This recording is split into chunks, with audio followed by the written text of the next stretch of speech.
গাজার অবরুদ্ধ মানুষের হাতে খাবার ও ওষুধ পৌঁছে দিতে ৪৪টি জাহাজ নিয়ে যাত্রা করা গ্লোবাল সুমুদ ফ্লোটিলা ইসরায়েলি নৌবাহিনী আটকে দেয়ায় ইতালি থেকে যাত্রা শুরু করেছে আরও একটি নৌবহর। নাম ফ্রিডম ফ্লোটিলা কোয়ালিশন। অন্ধকার রাতে সমুদ্রের বুক চিরে এগিয়ে যাচ্ছে নৌযানগুলো। চারপাশে শুধু উত্তাল ঢেউ, কিন্তু মাঝখানে দাঁড়িয়ে আছে এক অটল সংকল্প। গাজার ক্ষুধার্ত মানুষদের কাছে পৌঁছে দিতে হবে খাদ্য, পানি আর ঔষধ।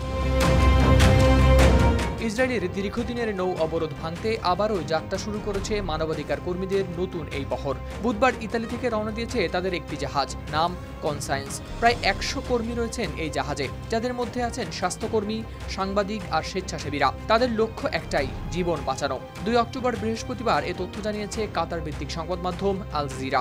এর আগেই ইতালি থেকে যাত্রা করেছিল ৮টি জাহাজ। ফ্রিডম ফ্লোটিলার সর্বশেষ লাইভ ট্র্যাকারের তথ্য বলছে, এখন ১১টি নৌযান থেমে আছে গ্রিসের ক্রিট উপকূলে। কর্মীদের আশঙ্কা, গাজার দিকে এগোলে ইসরায়েল নৌবাহিনী সেগুলোকেও আটকাবে। বসুন্ধরা টিস্যু, অশুদ্ধতার বিরুদ্ধে এক বিন্দুও ছাড় নয়। এদিকে প্রথম থেকেই এই অভিযান ছিল এক বড় চ্যালেঞ্জ। মাত্র একদিন আগে গ্লোবাল সুমুদ ফ্লোটিলার প্রায় সবকটি জাহাজ আটক করেছে ইসরায়েলি নৌবাহিনী। গ্রেপ্তার হয়েছেন প্রায় ৪৭০ কর্মী, যাদের মধ্যে ছিলেন সুইডিশ পরিবেশ আন্দোলন কর্মী গ্রেটা থুনবার্গ। আন্তর্জাতিক মহলে এই ঘটনায় দেখা দিয়েছে তীব্র প্রতিক্রিয়া। তবুও থেমে নেই এই যাত্রা।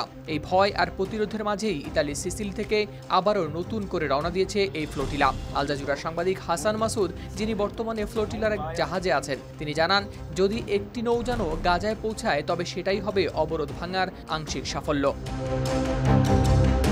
ইসরায়েল যে আন্তর্জাতিক মানবাধিকার আইন ও সামুদ্রিক আইন লঙ্ঘন করেছে সে বিষয়ে ইতিমধ্যে প্রমাণ সংগ্রহ করেছেন আইনজীবীরাও, যা দাখিল করা হবে জাতিসংঘের আন্তর্জাতিক আদালতে। সাগরের বুক জুড়ে তাই এখন একটাই দৃশ্য, আশা, আতঙ্ক আর প্রতিরোধের লড়াই। এই লড়াই কেবল খাদ্য বা ঔষধ পৌঁছানো নয়, বরং একটি মানবিক বার্তা। অবরোধ যত শক্তই হোক, মানবতার ডাক কখনো থেমে থাকে না। হাওলাদার শামীম, RTV।